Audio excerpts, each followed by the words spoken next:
Hi, and welcome to today's webinar, GIS for Real-Time Operations in Law Enforcement.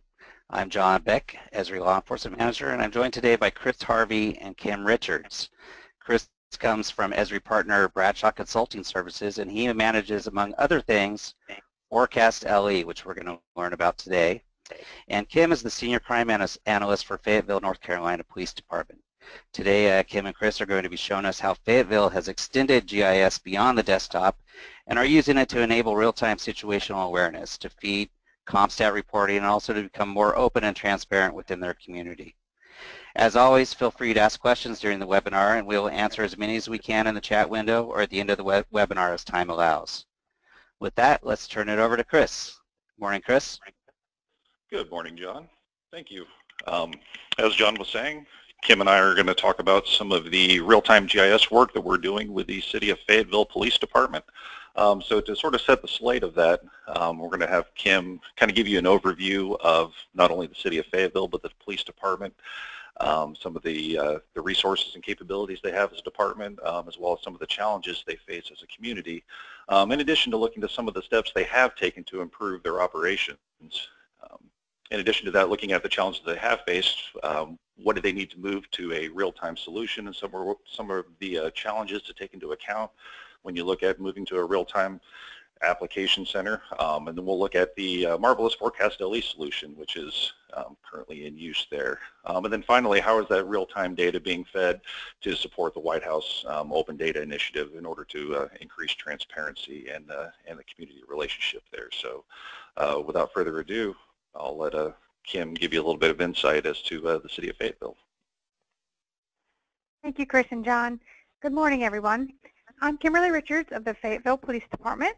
I wanted to give everyone some background on the City of Fayetteville and explain where we were and how we've progressed to where we are now. The City of Fayetteville is located in the mid-eastern part of North Carolina. We fall within the Cumberland County borders. We roughly have 210,000 people within our city limits. Currently, we are in the process of having an extension for I-95 come through the City of Fayetteville.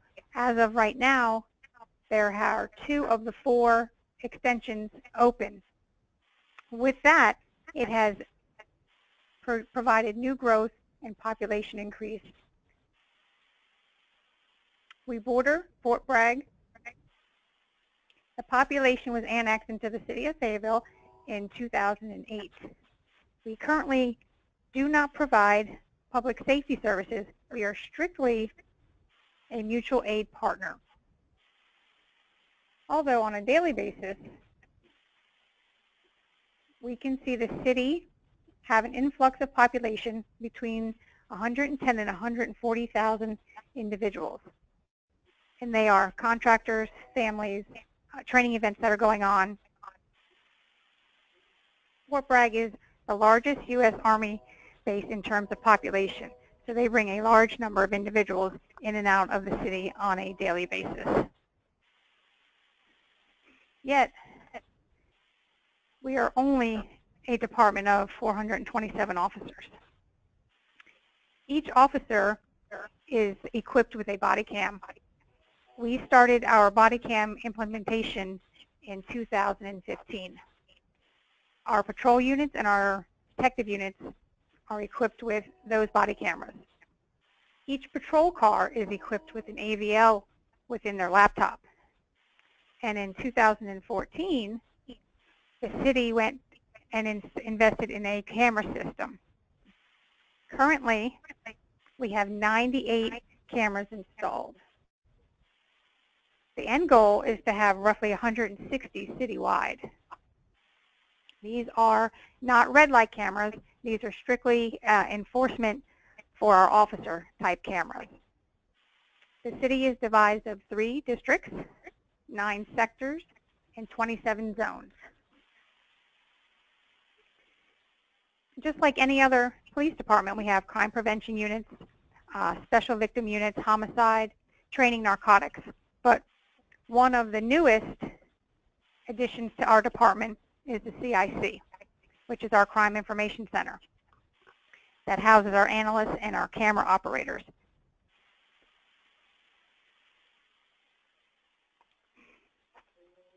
I wanted to also give you a brief background on the City of Fayetteville's crime stats so that you know where we stand nationally. We rank overall 5th for property crimes in the nation. Out of the property crimes, overall, burglaries are 6 and larcenies are 8 in the nation for the City of Fayetteville. Our violent crime overall is high as well. What leads our violent crime are our ag assaults and our robberies with a deadly weapon.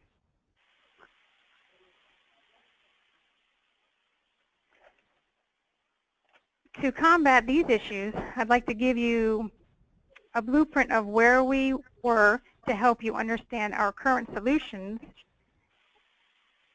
and know where we are going and how it is helping our department and our city.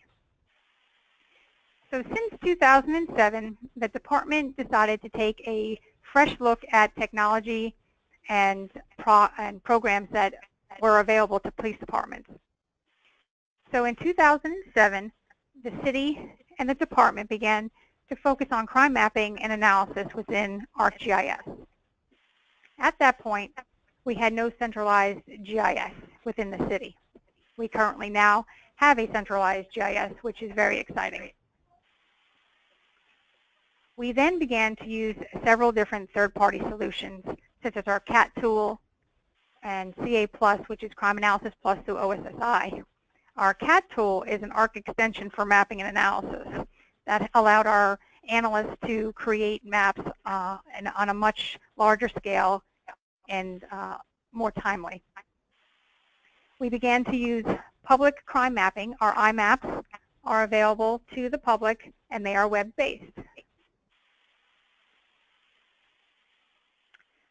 Moving forward, we began to utilize the intelligence-led policing type mentality here at the department. We started using programs such as DDAX and RTM. For those of you who do not know what DDAX stands for, DDAX stands for Data-Driven Approach to Crime and Traffic Safety. With that, we continued our weekly CompStat meetings. They grew over time to consist of not only the command, but our patrol and our special units as well. In 2012, we partnered with Rutgers University to develop our first risk terrain modeling project here in the city.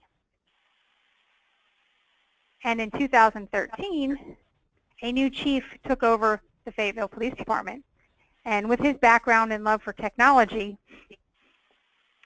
we were able to utilize these tools and programs that we have, and we've made great strides in reducing our crime stats. For example, in 2014, violent crime was down 11%. Property crime was down 13%. That is a huge decrease for us here in the city of Fayetteville. And in 2015, specifically, our larcenies were down 10.5%. Although all major crimes across the board were down, our ag assaults were slightly up. But we attribute that to the changing in how we reported our ag assaults.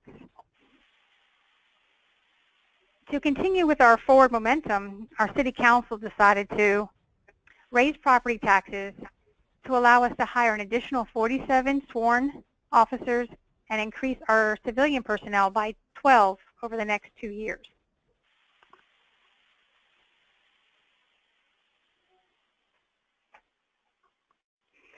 With our growing department, we set a few goals.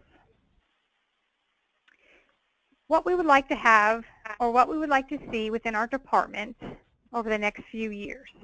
This was a wish list that we thought would help our department move forward with transparency and allow the community to be a part of our growth.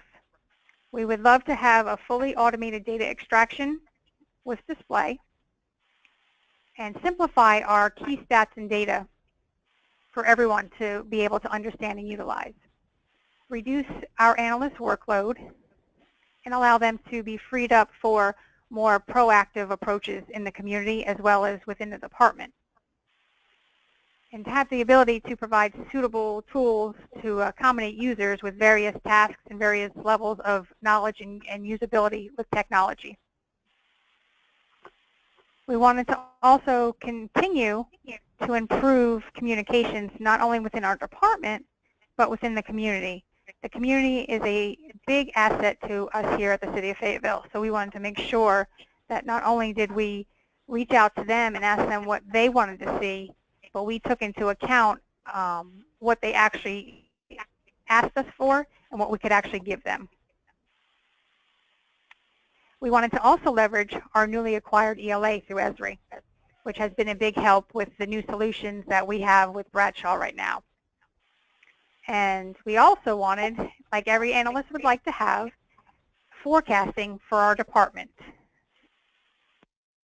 And as we continue to develop our solutions and our partnership with Bradshaw and Esri, we know that the continued use of those solutions will help us expand our capabilities and allow our department and our community to become one.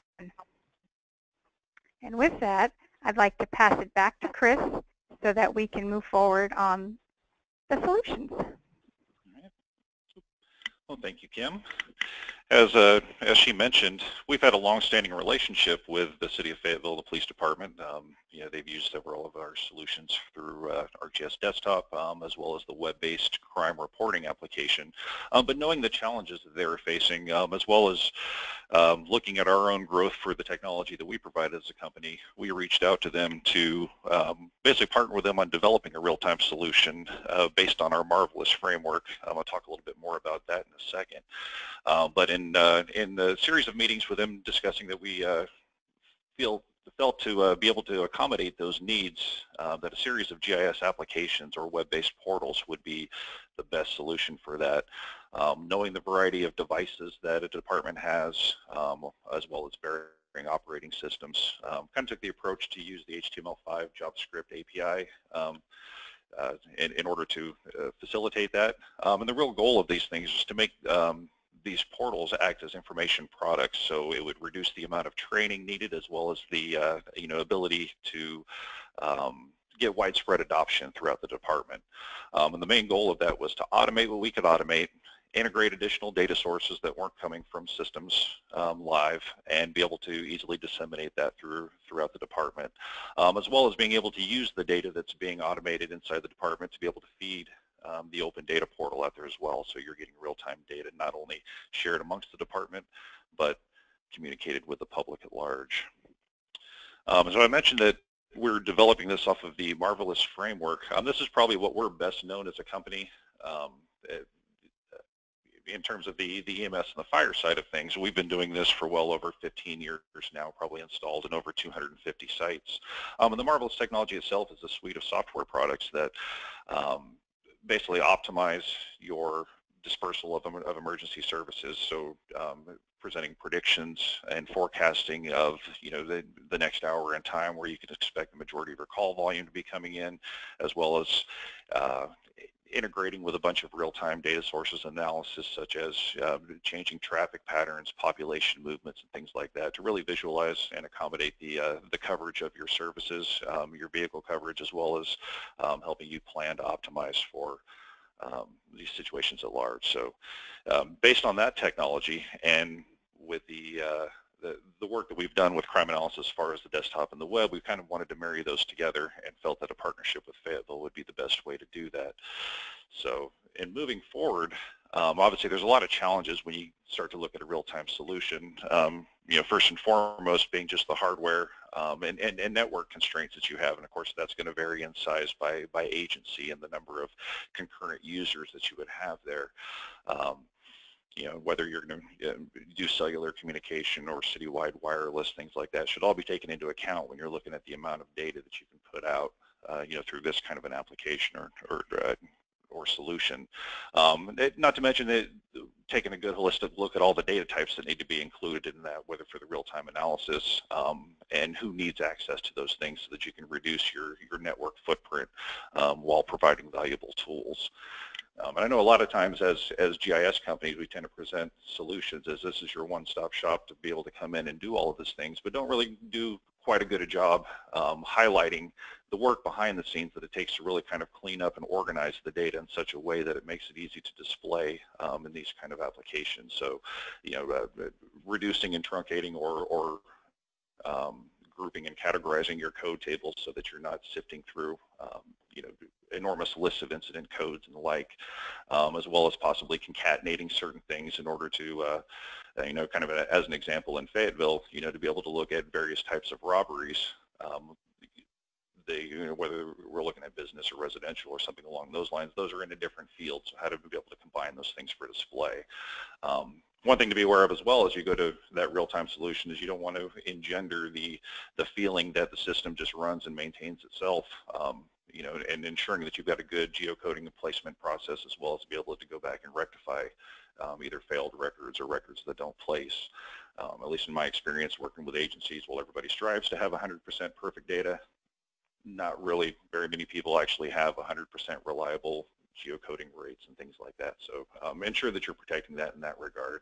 And then what kind of data feeds need to be incorporated to that, as long as with base maps. So you're going to use online resources or things within your department or within your GIS department, so the ability and the flexibility to be able to incorporate those things. And then finally, dealing with people. A lot of times folks are resistant to change. So how can we make this as an attractive tool that they can add to their arsenal to enable to empower them, in their daily job. So taking all those factors into account, we've come up with sort of the newest edition of the Marvelous family of products that we call Marvelous Forecast LE, which is a series of dashboards, again, designed for multiple levels of users throughout the department. As we get into to look at this a step further, as you can see, the ones we have on the screen now, of course, we have the CompStat Dashboard designed to support routine meetings, whether those be CompStat style meetings or neighborhood watch, community meetings, and the like. Of course, our admin stats, the operations monitor, and then patrol, client, investigative, and the tactical that you see there.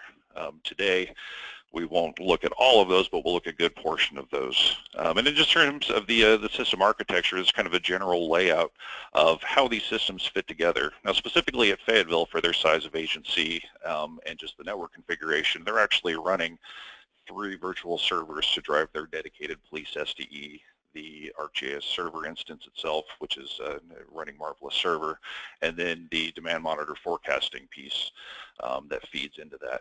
Now, the important thing to note about this is while this is laid out, this is fully supporting the ArcGIS platform here. So integrating everything from web services to desktop to the data structure behind the scenes. So as you look at the solution and going forward,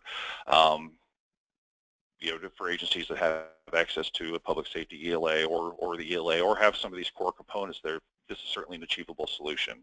And granted, a lot of what we're looking at here is a bit of a third-party solution on top of things, but the tools exist within the Esri platform to be able to take steps in this direction. As you can see, we kind of our third-party piece that we have is the BCS Data Management Center, which is responsible for all the data updates, managing the source data, and obviously importing new records, edited records, and it gives a bunch of options as to, when certain things change, do you replace it, do you use the XY or the address, basically to keep that real-time data coming in. In addition to using the Esri ELA there, we're taking advantage of the Geo Event extension for ArcGIS server, which allows it to basically represent the live incidents, AVL, as well as any kind of geospatial triggers feeding into that. And of course, that's spat out to the 6 portals, again, distributed throughout the department. Certainly with all of our solutions, we definitely integrate into the Esri platform there to support additional initiatives outside of what our solutions are in general. But today we wanted to look at 3 facets of this. We'll take a look at the CompStat, the admin stats, and the operations monitor, just to give you a sample of how we're using this real-time data within the department. The first one we'll look at is the CompStat Dashboard, which is again made to easily facilitate meeting type environment. You'll see when we look at that, it's made to be a very simplistic interface. We're pre-compiling a lot of data behind the scenes and making it very, very easy to navigate the map, display key stats, as well as show a clean presentation type style so that everything's easily communicated. The admin stats dashboard, which we'll take a look at next, is kind of a multifaceted view with a lot of data behind the scenes showing key incident data and trends, making that available throughout the department. And then finally, our operations monitor, which is sort of a real tactical display of both the AVL and active calls, in addition to real-time data and some analytics there. So without further ado, I'll go ahead and step over and we'll take a look at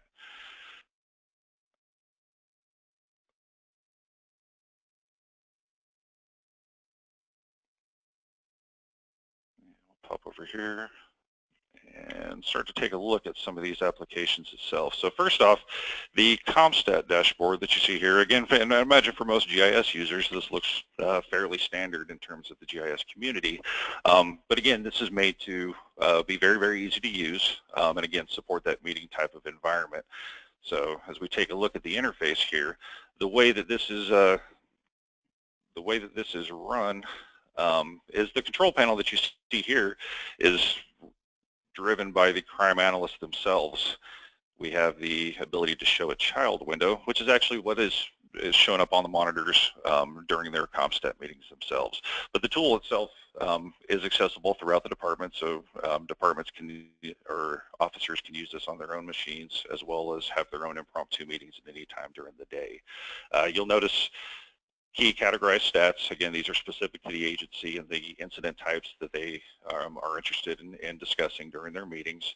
You notice we have the current CompStat week is automatically selected, but it's very easy to flip between up to the previous 4 weeks of CompStat data available there, so just by hitting the drop down. We also provide the ability for in between individual CompStat meetings, they have the option to go in and select their own starting date, which will compile that for the previous 4 weeks from the selected date there. You'll notice as we step down and start to turn on some of these layers here, they begin to come into the map. Everything's easily indicated, as well as we've got this sort of status bar shown with the icon, so at a glance you can tell whether the case is open, it's closed, or currently inactive, as well as the ability to be able to access tabular data about those points. In addition to visualizing numbers and counts for the previous 4 weeks, we're also showing an average line of that, as well as the same week the previous year. If you'll notice on the presentation side, that is cleanly displayed on the other side, a little bit larger fonts, a little bit larger graphics, or whatever to accommodate a presentation type of environment. In addition to the GIS data that's included in there, they have access to, of course, the Esri online base maps. That does change on the child window as well. Kim had mentioned that they've just moved to getting their city GIS department. They're just on the verge of having their city base map cached and available, so you'll see that being included here as well. In addition to looking at stats about these things, it's very easy to navigate between jurisdictional boundaries. For as an example, I'll switch over to the Echo sector. Already relocates the map there, and you'll notice that when we go back to look at the stats for that, stats change for the sector that they're looking at as well, so it makes it very, very easy to bounce back and forth between those and see changes amongst jurisdictional boundaries. The way it's used in the meeting, they incorporate other data types as well. So you can see from the field interviews, we've got our directed patrols, field interviews, high visibility patrols, investigations, information exchange, and park and walks. And so during the CompStat meeting, we're able to bring those points up and see what kind of work has been done in the previous week, leading that to help impact the trends that are occurring in those areas. Additional base map layers, and as well as being able to bring in traffic safety reports so we can see where enforcement actions as well as positioning officers has been performed in the week prior. In order to make it easy to bounce back and forth between changing patrol supervisors and the like, you can easily click a button to wipe the entire map and return to either the new sector or bounce back out to the entire zone there. We've also added the ability to import layers from ArcGIS Online. That way, as opposed to being just using the pre-canned data that's coming in, a little bit more topical information can be added from the crime analyst, whether using our GIS desktop or the investigative portal that you saw as part of the solution there. So they'll be able to push things out to other dashboards throughout the department. And of course, any kind of additional overlay layers can be turned on or off as needed. In addition to all of these, of course, there's a variety of markup tools and measure tools that are provided just to help kind of facilitate that sandbox environment for the meetings. But Kim, can you give us a little insight as to how this has been advantageous for your department? Yeah, Chris, as you know, the chief loves to utilize the CompStat on a daily basis here, now that we have it at a whim, to say. He utilizes the CompStat on a daily basis to have impromptu CompStat meetings with his command staff now.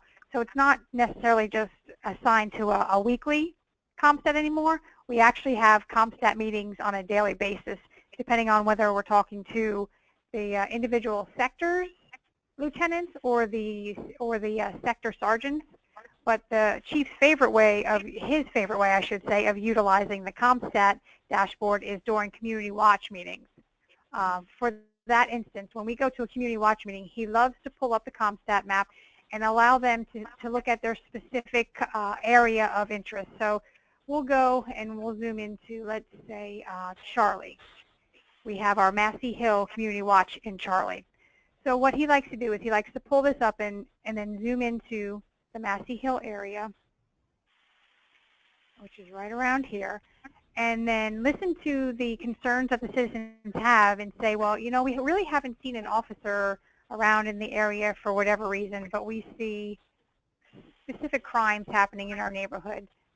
And we'd like to know, you know, what's going on and why we don't see anybody here. So Chief will actually allow everybody to, you know, voice their opinions. And then what he does is he says, okay, well, you know, I understand that you have certain crimes happening here, but let me show you that, you know, we do have proactive activities going on, and let me show you where they're at.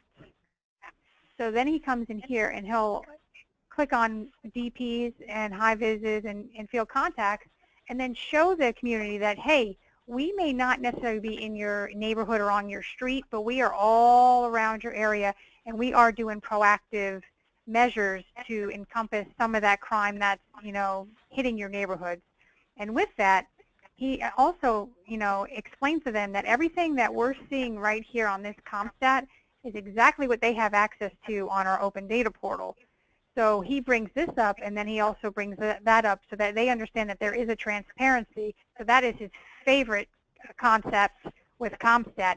He likes to have the community, he loves to have the community engaged with that. So that's one of the biggest assets we have here.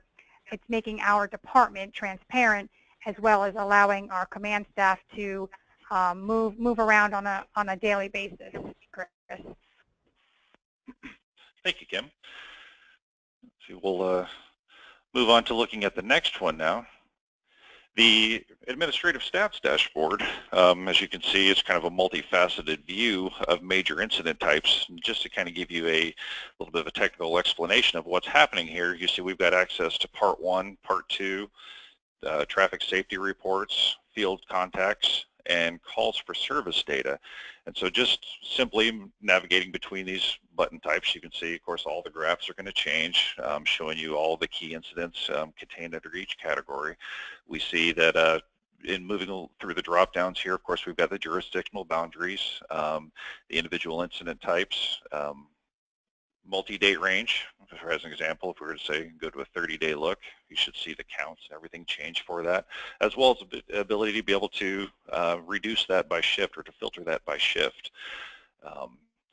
Now, all of these are sort of integrated together, so as we were to go back, for as an example, to go back to look over Part 1 crimes, if I wanted to roll down and look at, say, potentially B&E residential, just by selecting that, we can see that the map has changed, incorporating the date range that's selected at the top, and we're viewing that, of course, as by broken down by sectors, or excuse me, by patrol zones here within the map. Of course, the map is a live object, and you've got some other options to how you want to visualize that too. So you can turn on the heat map, which is using the smart heat map technology. You see that changes a little bit. As you get in a little bit further, of course, you have the option to turn on the pin map as well. And then we look down here at the bottom, based on the date range we're looking, we can see the 30-day trends for that, what our 30-day moving average is, the current trend of that, as well as by week we can see which week is above or below average, as well as the trend arrow there at the top. These two panes down here at the bottom, you actually have the ability to go to a year-long view of that same data, which adjusts both of these facets that you see down here at the bottom. So we're looking at a 52-week moving average, as well as trend line, and then as well as we can see a temporal heat map there showing hour of day and day of week as where those incidents tend to cluster. And of course, that works across the board as you switch between data types. If we wanted to look at possibly DWIs, we can see as these gauges continue to update within the map and bring that data and illustrate that there. Kim, if you'd like to give an example as to how your agency is taking advantage of this portal. Sure. This is the newest portal that we rolled out about a month or so ago. So this one here, I have a lieutenant that not only gets up in the morning and looks at CompStat Dashboard, but once he's done with that, he comes in and looks at the admin dashboard. So he'll come in and he'll come to his specific zone or his sector. So let's go to his, let's go to Foxtrot, okay? And so what it'll do is he'll come in and he'll look at the past 7 days for Part 1 crime. He usually looks at the class breaks because at a whim, he can see where his issues are by the class breaks. So with that, he'll try to identify what the issue is, so ag assault. So he wants to see if it's ag assault, he clicks on there. Okay, now he knows it's not the ag assault. So what he'll do is he'll come back up to all Part 1 crimes and say, okay, so it's not really my assault. What is my issue down here? So he goes through and he looks at each individual crime to determine if the area within the sector is on the uprise. And with that, as he finds the areas, like we have here on the left for assaults down here, he says, okay, I know there's an issue here. Well, let me see what else is being done over there. So he'll look at that. And then the next thing he'll do is he'll come in and he'll look and see where his officers are in regards to our traffic stops. So with that, as you can see, that area that was red is no longer red. So we have an issue there saying that, hey, we don't have enough patrol going down there and doing traffic stops or even enforcement. So that is on his little list of, okay, so now my guys are not down in the left-hand corridor, they're up in the right. Okay, so now I need to move them down there for TSRs. So then the next thing he looks at is actually the FIs.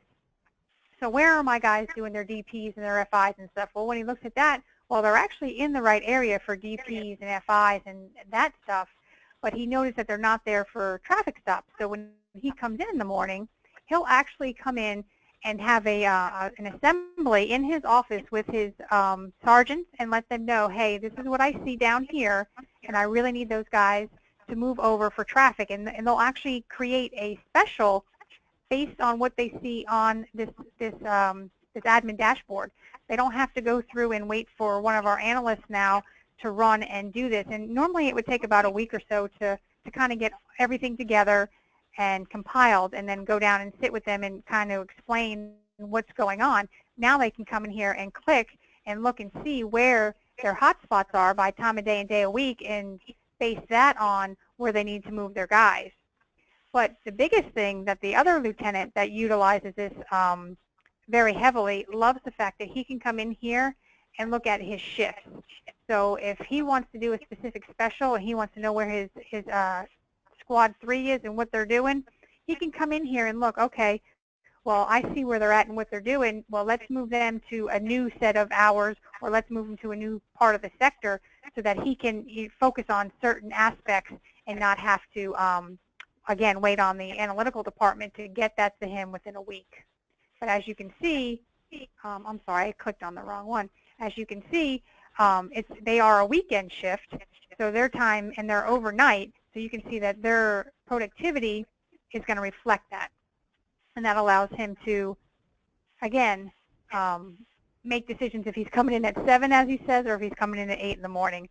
And the fact that they can look if they're trending up and down over a 52-week allows them to allocate their manpower not only for their district, but for their individual squads and for the new individual squads that are coming in from BLET. So that's how they're utilizing this right now, Chris, and it's saving us a lot of time in our department. So.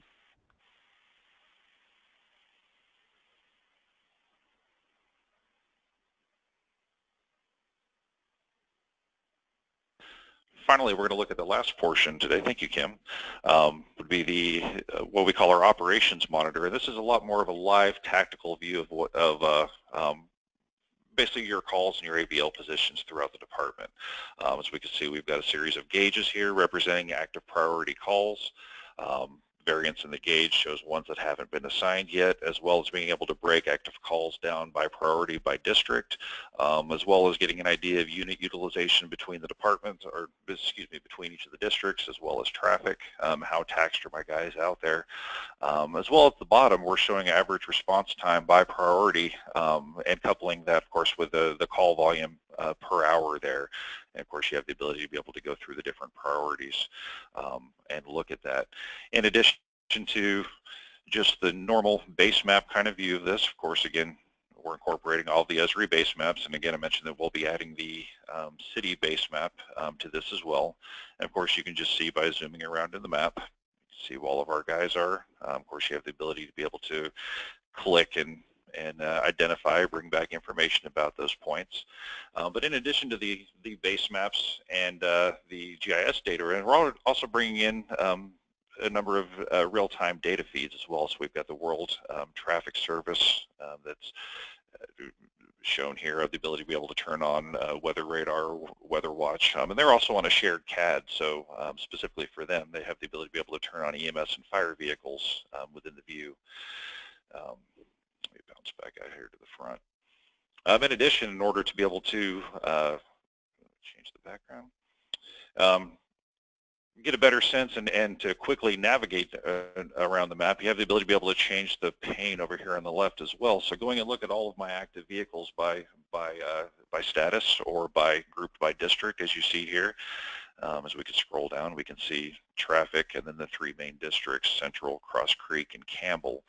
Of course, you have the ability to be able to sort, you know, by and alphabetically by unit, by district, or of course, if we were to change the sort by status, you can see them grouped that way as well. Go back to the district view. As well, for any of these incidents, they can be clicked on as well. So if we go down to one of the traffic ones, we'll go ahead and select that here on the left, automatically move the map to that location, as well as give you an animated icon. And just in case there's more things on the screen, you can see which one that you're looking at. If I had picked one that was possibly hadn't already arrived at its incident location, you would see a connecting line as well that, as we can see here, that denotes the incident that's attached to and that it's responding to. In addition to be able to looking at it that way, we can switch over and analyze the call list in the exact same way. So by default, we're grouping these by active priority, of course, and time received. And you'll notice that these align with the gauges that we have here. So you see anything in the priority 3, we've got one call that hasn't been assigned yet, which is the denoted here in red. With the same kind of view, if we were to come in and look at these, we'll go ahead and look at this traffic stop here. By clicking on that location, again, it's automatically going to zoom, highlight the incident on the map. Of course, we're seeing time for each of the elapsed stages of the response, and then as well as the vehicle that are assigned to that. So if there are multiple vehicles that were assigned there, we'd see those grouped underneath. Expandable pane that we show here is, of course, relaying any CAD notes that are attached to that incident. So as more CAD notes get added, you'll see that continue to expand here. And that we're working with the traffic camera providers there at the City of Fayetteville. Unfortunately, that hasn't been implemented yet. We're getting close to that, but then of course that'll be illuminated down here in the bottom as well. So as you go into the incident view, you'll get thumbnails coming back of the traffic cameras that should have eyes on that location, providing the ability to bring up a live feed and actually monitor that from the office or in the CIC. Kim, if you'd like to talk about how you guys have been using this as well. Yes, unfortunately, this one is one of the newer ones, so not everybody has it. But because it is located in the CIC in my room, we actually had an incident that was perfect for use for this just the other day. We received a call on Monday that the Democratic VP nominee, Tim Kaine, was coming to Fayetteville. We had less than 24 hours notice to get some stuff prepped together. But what this allowed us to do, this allowed us to be able to follow the whole entire motorcade as well as our guys. So what we did was we came in and we had our briefing, and then we pulled this up, and I usually end up putting it on the street view, but because we were monitoring where he was going, we wanted to see the buildings and the buildings around it. So we actually changed it over to our satellite view, and then we zoomed into our botanical gardens after he left the airport. So we were actually able to follow the motorcade from the airport, which is down here on the left, and then we followed the motorcade through the city as well as our vehicles, and then as he was stationed, or speaking I should say, at the botanical gardens over here in this area, we were able to watch and monitor the traffic, and we were able to monitor our guys as well as EMS and fire, because they were also stationed there. And we were also able to look at intersections and determine before the motorcade was coming out the best route based on the traffic flow at that time. Even though our officers were prepared to stop at intersections, if there was school going in, or there was a funeral coming through that we knew was coming through, we wanted to make sure that we weren't going to impede anybody else because we had to stop the traffic for the motorcade. So we actually utilized this and followed them throughout the city as he went from this end of town all the way up to the top of our Alpha sector, which is all the way up here in this area, to do another speech. And then at the end of the day, we followed him across the city back down here, back down to the airport. And that allowed us to have eyes on our guys and know what was in the area. I know that these are not from 2016, but our images here are pretty up to date, so we were able to see and view what we had around that area to let our guys know if they needed some information in regards to what was around. So this was actually very useful in that manner, and we were actually able to, like Chris said, we were actually able to monitor our calls and the type of calls that were coming in around that area. So if the motorcade was here, we were actually able to see, what type of calls were coming in, to see if there was anything that we needed to start working on in the CIC, if we need to start working up information in regards to that call. So this was actually very useful for us in the CIC this past week, Chris. Thank you for that. So kind of in a nutshell, those were the three portals that we want to do to talk about today. Obviously, there are three more still in the works.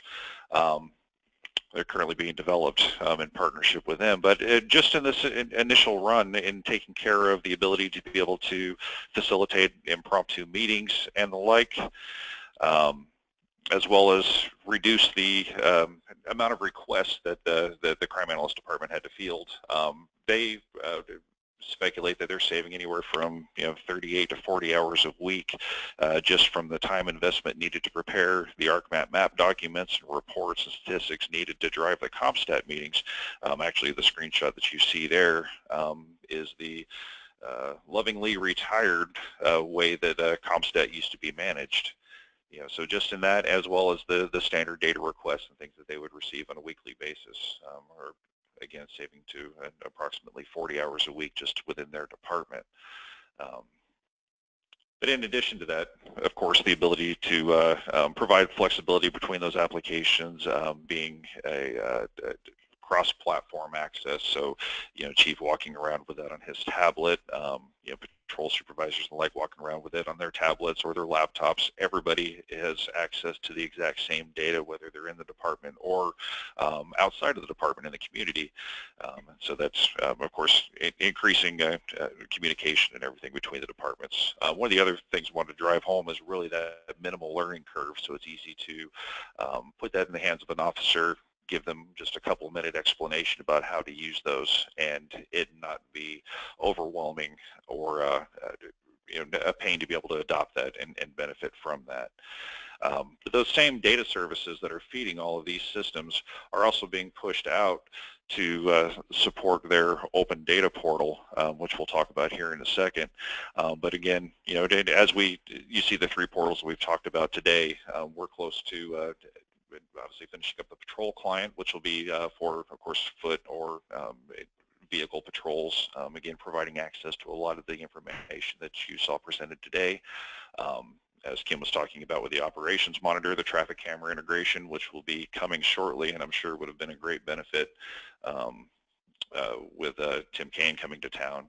But then as well as the forecasting model, we're abridging the marvelous forecasting engine that's worked so well for EMS and fire to better accommodate the public safety community.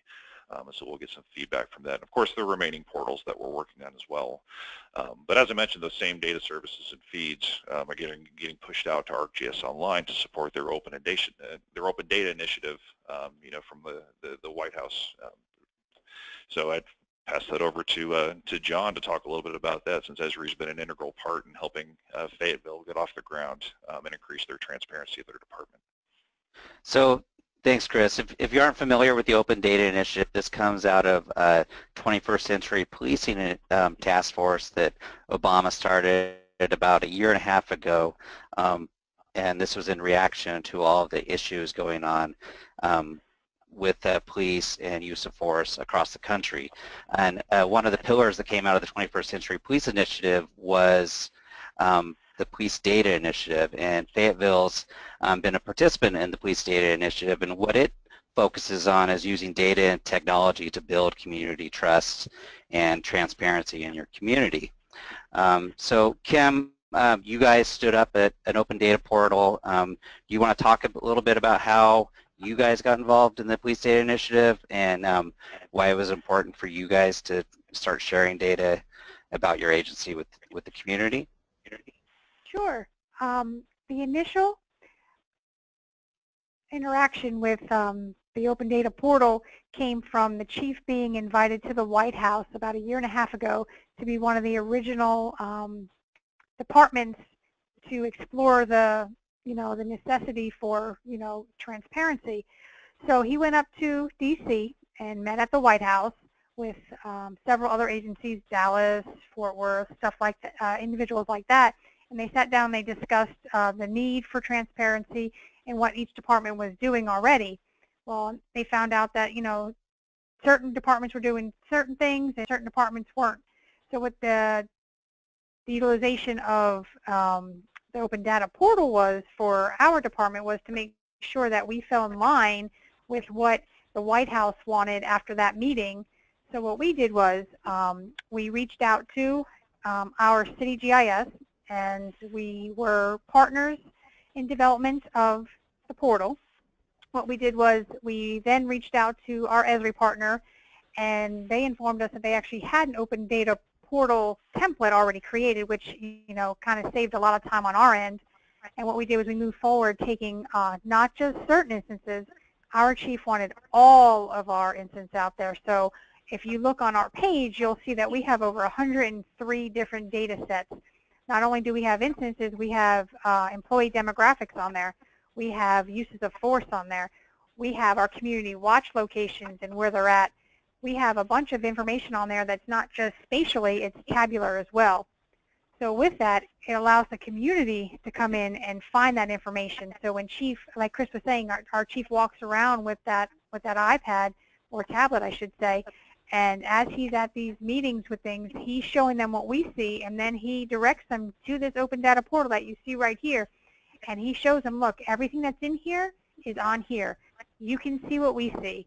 So this is a very good tool for us in our community. It allows us to have open lines of communication. So that was the big push for our chief, was open lines of communication.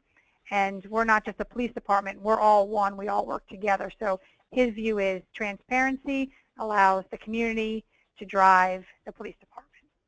So that's so you're how. Go ahead. No, go ahead. No, go ahead. Oh, so you're able to use your existing Esri licensing. How long did it take you to stand this up? It took us 28 days. And you have, did you say 103 data sets on there? Yep, 103, yes. And I'm actually working on adding a few more that will be automated as well. We'll make services and upload them. Majority of them on there now are automated. There are a few that aren't, but we just upgraded our server, the server that we needed. So now, once I go back in there, everything will be automated. Okay, cool. Thanks. Let's go on to the next slide. We're going to talk about some resources, and then we'll take a few questions. So if you want to learn more about Fayetteville and their open data portal, here's the link here, data.fayettevillenc.gov. If you want to learn more about BCS, here's their link, and also the link to our Esri law enforcement landing page where you can learn about everything that Esri offers for law enforcement. Coming up in our webinar series, our next webinar, we're not going to do one in September. Our next one will be the third Thursday in October, and we're going to talk about using drones and mapping drones for police operations. So stay tuned for more information on that webinar. And we also have a new landing page for the public safety webinar series, not only for our law enforcement webinars, but for our emergency management webinars and fire webinars. And here on this landing page, Esri.com PS webinar, you can find archived all of our previous webinars from the year, as well as information about the upcoming webinars. You can register for those. We also have GeoNet, our online community where you can connect with other users, ask questions, and learn about the great work that other public safety folks in your community are doing. A little more training for you, MOOCs. Massive open online courses. Esri hosts several of these throughout the year. They're completely free. Our next one is coming up September 7th, the Location Advantage, and the next one after that is Going Places of Spatial Analysis. These are all do-it-yourself, work at your own pace. Each class is 4 weeks long, 1 to 2 hours study per week. You get a certificate of completion when you finish it, so check those out. And also announced at our user conference this year is that all of our e-learning is now free. So if you go to esri.com/training, all of our e-learning is now free with any on-maintenance ArcGIS online or ArcGIS subscription, whether it's desktop or online. Okay, we have a few more minutes, so let's take some questions. Okay, first, Chris, let's throw this one to you. Can you add data from ArcGIS portal to Forecast LE? Yes, that ability is there. As far as the programming aspect of that, whether you're connecting to a ArcGIS Online application or the portal, both of those are acceptable. You can pull data from both locations, and the existing or the up-and-coming dashboards will be able to push data out to either of those avenues as well. So our goal is to integrate as best as possible with the Esri platform so that whether you're doing any of those other platform extensions up above and beyond that, it's all a seamless environment between those two. So, yes. So feeding off that question, our next question is where is the real-time traffic data coming from? The real-time traffic data is the World Traffic Service, and I believe that is free to use with a ArcGIS Online account. Basically, if you have Esri software and current on maintenance, that should be free to implement within your solutions. So that is provided by, I believe it's provided by Square or one of those companies, but it is available with Esri licensing. So we have several questions about the other data sources, whether it's the crime data, the officer location data, ABL, cameras. How and where do all those other systems and sensors integrate into Forecast LE? Do you do that work? Did Fayetteville's GIS do it? Can you talk a little bit about that? We did a lot of that work. In standing up the solution, obviously we've had a long-standing relationship with Fayetteville PD, so we're familiar with their data structure. I believe both their CAD and their RMS, they use SunGuard OSSI, but using our data management center, we've worked with them to collaborate and decide what data sets should be included, and of course they have the ability to go and add additional data sets to that solution there. So it is malleable as to what can be included and what can't be included. We try to make that configurable and very flexible so they can accommodate a variety of agencies. As far as the real-time data feeds, AVL and incidents, we are using the GeoEvent extension to do that.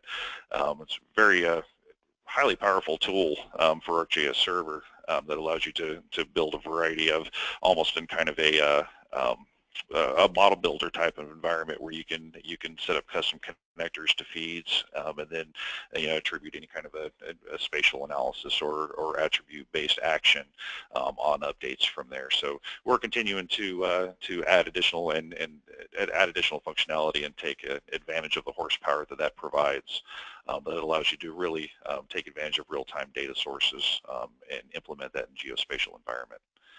The traffic cameras and the like, that's obviously that could possibly vary, company to company. They use the wildfire camera system. Of course, we have entered into an agreement with that company. We're waiting on more details to be able to implement that. But you'll find that even just in the, I think even in the free local government templates that Esri provides, it's very easy to set up connection to say like a DOT camera, when you're just hitting basically an IP address and returning the feed from that. Obviously the larger system that Fayetteville is dealing with, there's a little bit more hoops to jump through because you've got authorizations and then of course certain streaming capabilities and levels and whether you get control over the camera. Because I think all the cameras that they're installing, that said they aren't the fixed traffic cameras, they've got generally all 360-degree pan tilt zoom cameras there. So being able to integrate with that as well, which of course would have been a real good benefit for their scenario that Kim just discussed. But there are a variety of different ways in it, but as far as the data updates and the processes and stuff like that, you can do a lot of that with the core Esri platform. Obviously, third-party solutions tend to make that a little bit easier, but it's certainly not a roadblock for an additional agency to leverage their public safety ELA to start taking advantage of those things. Gotcha. So I think we have time for one more question. This was for you, Kim. Is there any data that you do not want to publish publicly, put on your open data portal? And of the data you do share, how do you hide the identity of victims and location information? The chief has no issues with any information being put out. If it's in our RMS system and it's not an ongoing case and it's not juvenile, then it's going to be put on the portal. So there's really nothing that we don't have out there. We let our community know what we're doing, where we're doing it. So that's kind of our stepping stone here. So when we do have items that are sensitive on the back end when I'm creating that service, I just go in there and I choose to hide and or remove those from the list, even though they're being pulled in, in the forefront. For me to display them on the Open Data Portal, I can go in there and I can choose which ones I want to show before I publish it out to that service. So that allows me to remove victims' names and or addresses if we're not showing those, which are the two main avenues that we're usually trying to hide or not hide, restrict from the public from seeing. So we just do it on the forefront. We pull everything out. We'll go in and we'll just set the requirements for each individual data set, and then from there we publish it out. It's really just a few steps. Okay, thanks. We're out of time. If we didn't get to your question, no worries. We'll respond to you directly in the next day or so. If you want to, can you go back one? If you want to contact any of us, there's our shiny happy faces and our emails. So feel free to email any of us directly and we'll respond to you directly. Thanks again for joining this webinar, and we'll see you on the next webinar in October. Have a good day. Thanks, Chris. Thanks, Kim. Thanks, John.